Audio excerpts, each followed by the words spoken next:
Coronation Street tease that Carla Connor is staking everything on a desperate journey to the grim walls of Wakewood Prison, where the man she hopes can save her closest friend, Lisa, sits behind reinforced bars.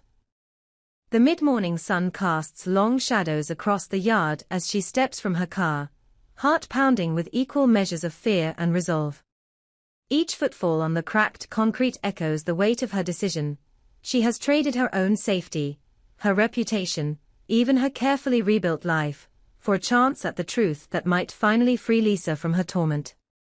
Carla's train of thought is interrupted by the sight of Logan Fairclough, slouched against the barred entrance to C Block. His lean frame seems smaller behind the prison gate, yet his eyes are as cold and calculating as ever. Dressed in drab grey overalls and sporting the ever-present self-satisfied smirk, he looks up as she approaches. Behind her in the car, she'd left her phone with Seb, trusting him implicitly. Yet every second, without immediate contact, feels like an eternity. Earlier that same morning, Carla had stood by Lisa's side in the sterile, softly lit room of Marcus's counseling practice. Lisa, fragile and drawn, had almost bolted from her third session, convinced that talking would only dredge up more pain. Carla had spoken from the heart, reminding her friend that keeping the hurt locked inside was a poison far deadlier than any memory of Becky's fate. At her insistence, Lisa had agreed to one more attempt at therapy. And this time, something shifted. As the session drew to a close, Lisa's shoulders relaxed, her forehead uncreased by worry. For a fleeting moment, relief softened her features. Carla had watched the transformation with a fragile hope growing in her chest. Perhaps this time, Lisa could heal. But healing required answers, and Carla knew that the enigma surrounding Becky's death was the festering wound at the heart of Lisa's anguish. Back in the prison yard, Logan's posture straightens as Carla steps through the gate, flanked by two guards who move aside at his nod. The electric tension between them crackles, an unspoken history of betrayals and power plays.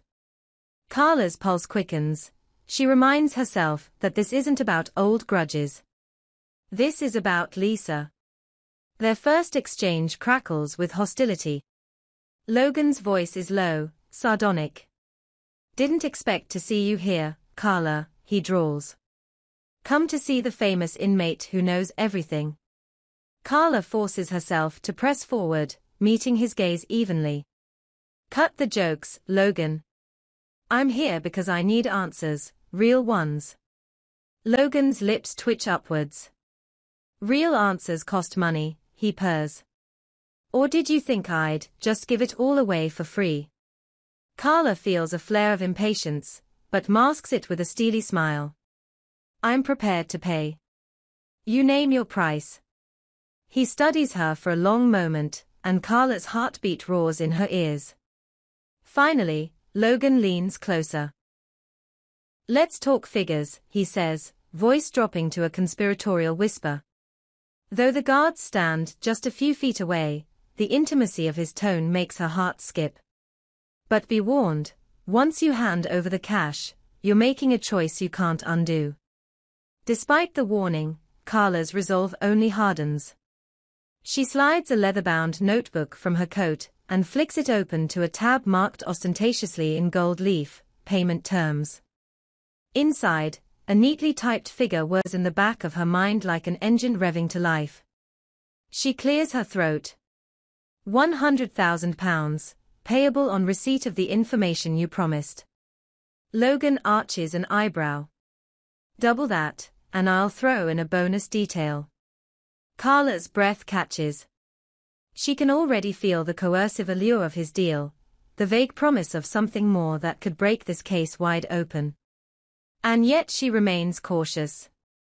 "Spare me the theatrics, Logan. What is this bonus detail?" He cocks his head, eyes glittering with amusement. "Only that your precious Becky's death might not be what you think. In fact, you could end up more disappointed than you ever were." Carla's stomach twists. "Disappointed how?" she demands. Logan tilts his head back, feigning thoughtfulness. Let's just say the person responsible might be closer to home than you suspect. His voice drops to an almost conspiratorial timbre. Someone you know. Someone you trust. A cold dread washes over Carla. She forces herself to suppress the tremor in her voice. Go on. Logan's grin widens. Trouble is, Carla, if I tell you now, you might hesitate to pay. And if you hesitate, he lets the sentence trail off, leaving her to fill in the terrifying blanks. She stands in the swirl of that moment, weighing every gamble. Does she hand over the promise of funds, crossing a point of no return? And even if he speaks, can she bear to hear the identity that might shatter everything Lisa has left? Meanwhile, back in the therapy room, Lisa walks away with fragile hope in her step.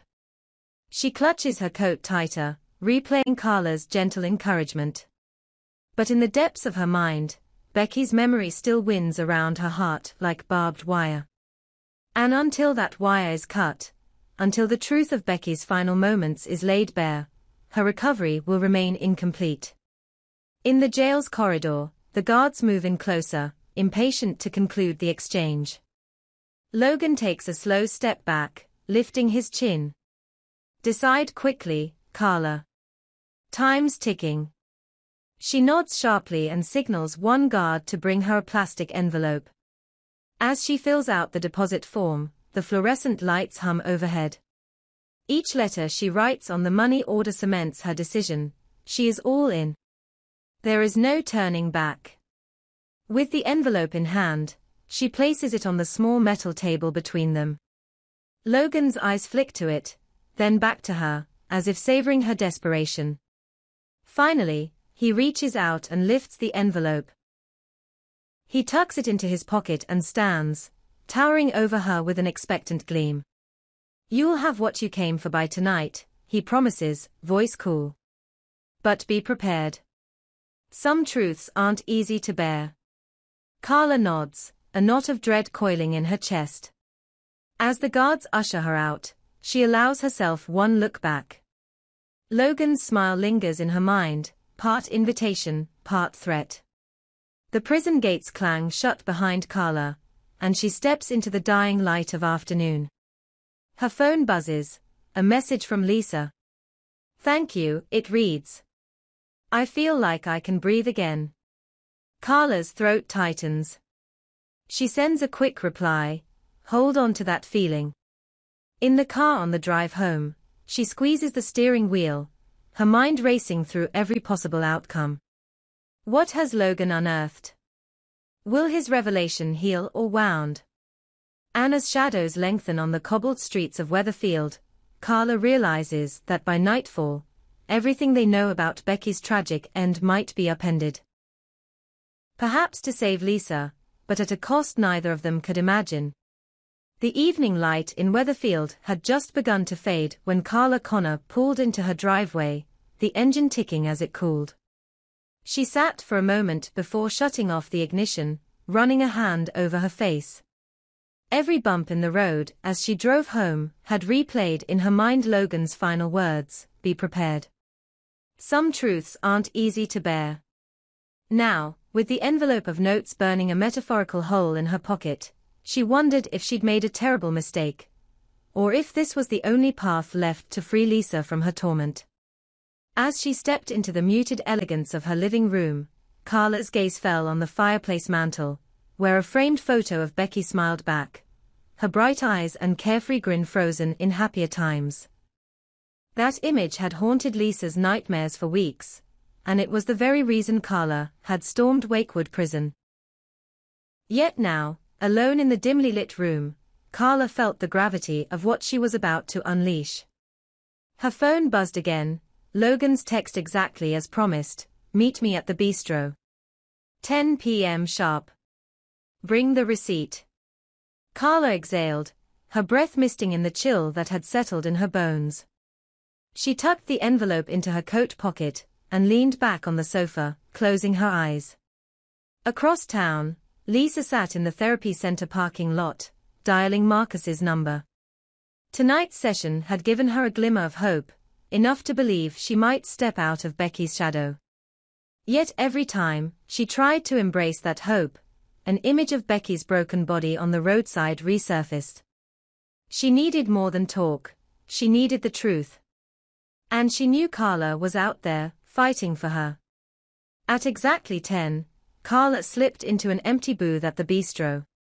The low hum of polite conversation and clinking glasses was a stark contrast to the turmoil in her mind. Logan was already there, seated at the far end, a single candle flickering between them. He looked up, expression unreadable. "Receipt?" he asked without preamble. Carla placed a small, creased copy on the table. Under its yellowed lamplight, Logan read it, then slid it back. "Very good," he said softly. "Now, for the information." He leaned forward, eyes glinting. Becky's accident was no accident. Carla stiffened. She nodded for him to continue. "On the night she died," Logan began, "Becky was meeting someone. Someone she trusted, someone close to you." He paused deliberately. Carla's heart hammered in her chest. Kit. The name hit her like a physical blow. Kit, the man who had once been a friend, someone still ingrained in her social circle. She'd almost forgotten him in the maelstrom of Lisa's pain. "What do you mean?" she whispered. "She gave him a lift, as you know. He was stranded after his car broke down on the bypass. But it wasn't a simple breakdown." Logan's voice dropped further. Kit's car had tampered brakes. Someone cut the lines. Carla's eyes widened, pulse racing. "You're saying Kit tried to kill Becky?" Logan shrugged with that same sardonic ease. "Maybe he did. Maybe someone else did it through him. But the result was the same, Becky plummeting off that stretch of road. And Kit drove away. He studied her over the rim of his glass. Kit claimed the brakes failed. People believed him because charming. But anyone who looks closely sees the truth." Trembling, Carla pressed her fingers to the table. "Why would he kill her?" Logan gave a slow, knowing smile. "That, my dear, is the question. But here's the clincher. After the crash, Kit confessed to someone. You might want to ask him about that." He tapped the envelope lightly. "There's more, but that will cost you another 50,000. Carla's stomach revolted at the thought of sending even more money to Logan. But the price seemed small compared to the devastation Lisa had endured. She forced herself to nod. "I'll arrange it." Logan's grin broadened, and he slid a sealed manila envelope across the table. Carla picked it up, her knuckles white. Inside, transcript of a jailhouse confession, Logan said. He told it to a cellmate last week. "You know how gossip spreads in here." Carla's breath caught. She stood abruptly, jostling the table. "Thank you," she managed. As she turned to leave, Logan called after her, "Oh, and Carla. If you show Kit that transcript, you'll push him over the edge. He's dangerous under pressure." Outside, the night air felt thin and electric. Carla's hands shook as she opened the envelope.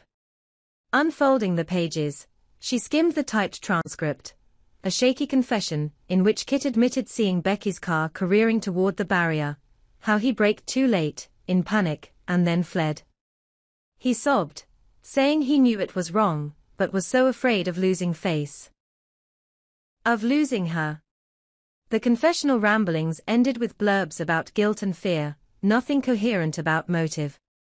Guilt over what? Carla wondered, wiping away a sudden tear.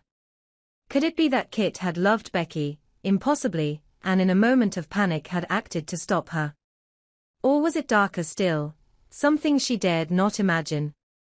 That night, Lisa lay awake in her apartment, the therapy session replaying in her mind. She reached for her phone, her fingers hovering over Carla's name.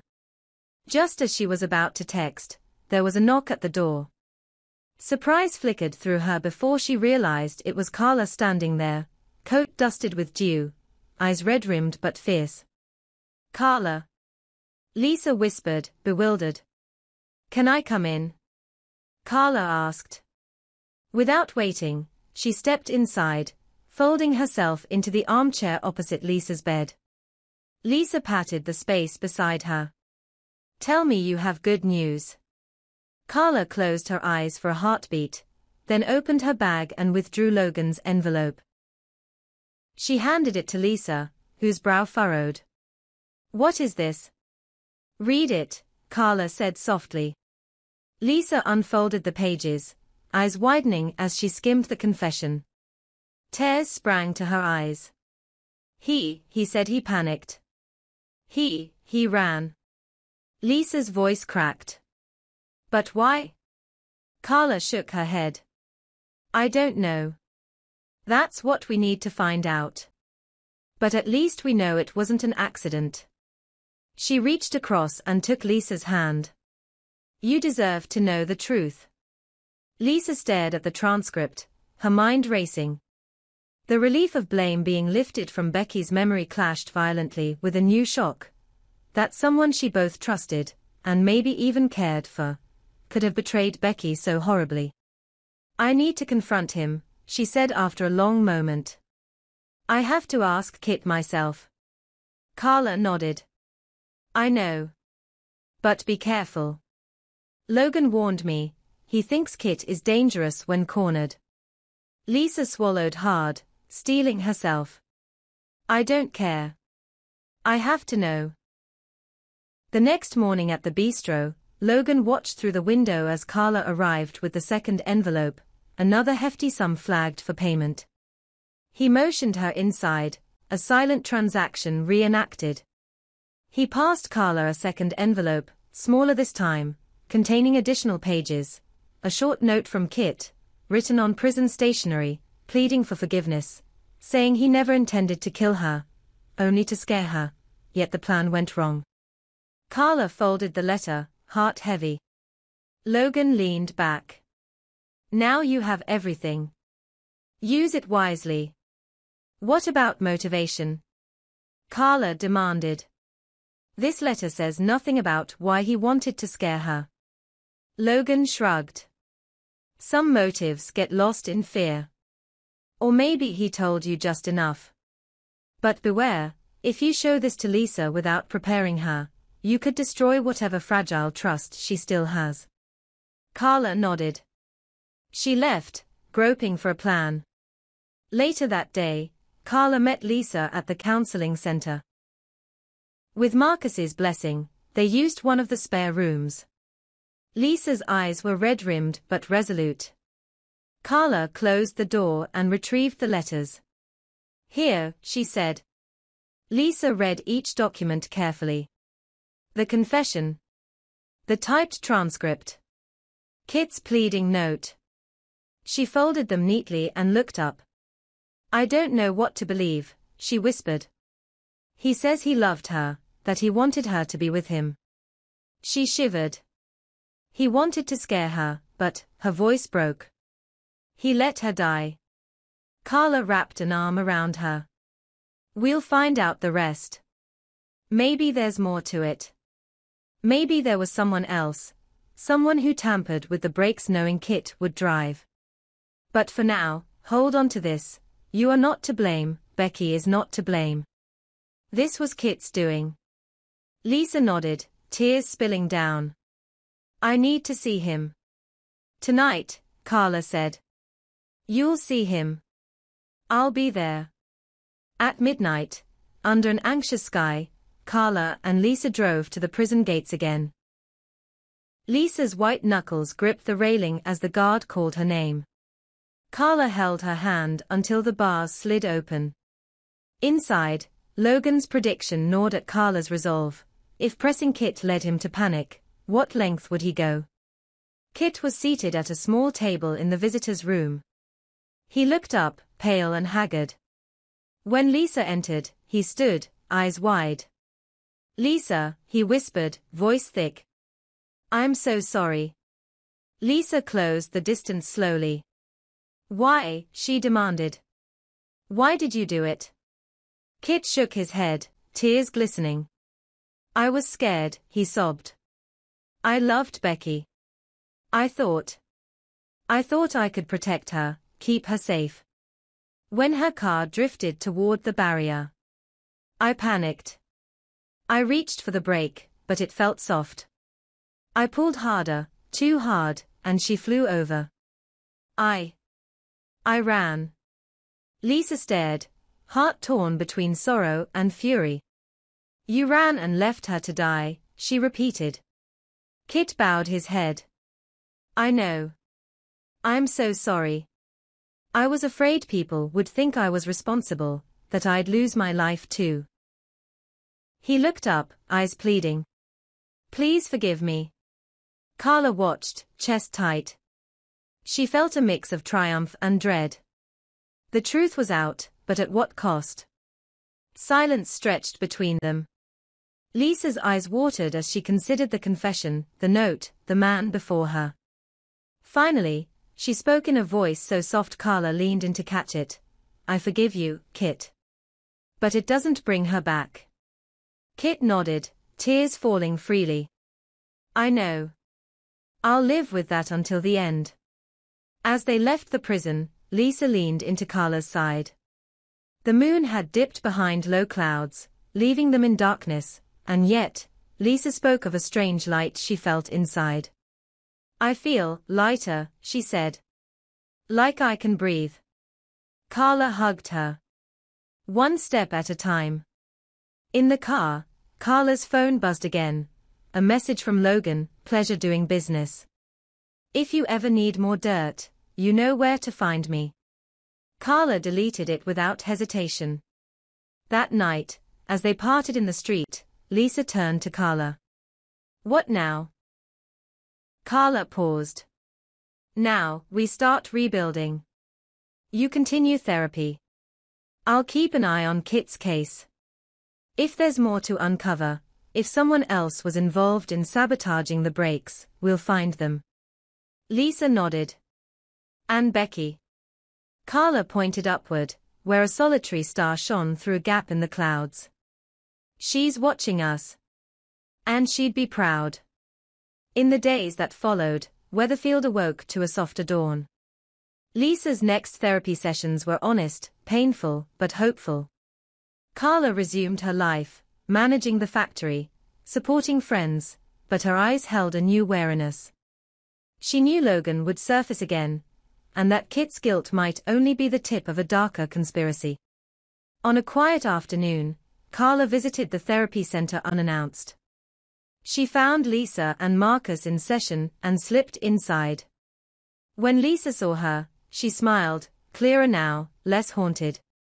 After, Carla surprised Marcus with a brief word of thanks. He nodded knowingly. Carla left feeling a steady warmth in her chest. They had taken the first steps. That evening, in the solitude of her flat, Carla sat at her desk, opening a fresh notebook. One page read, questions for Logan, questions for Kit, questions for self. She paused, pen poised. There was so much left to ask, of Logan, of Kit, of herself. But for the first time, she believed they could find answers. The wind whispered against the window pane as summer's heat lingered in the night. Somewhere in the distance, a train rattled down the tracks, echoing the journey they had undertaken, from shock to revelation to fragile hope. And though the road ahead was uncertain, Carla felt emboldened by what they had achieved. For Becky's memory, for Lisa's healing, for her own peace, they would keep searching. No matter what Logan whispered in the dark, truth had a way of shining through. And so, as the final embers of the day faded, Carla set her pen to paper, ready to write the next chapter of their lives.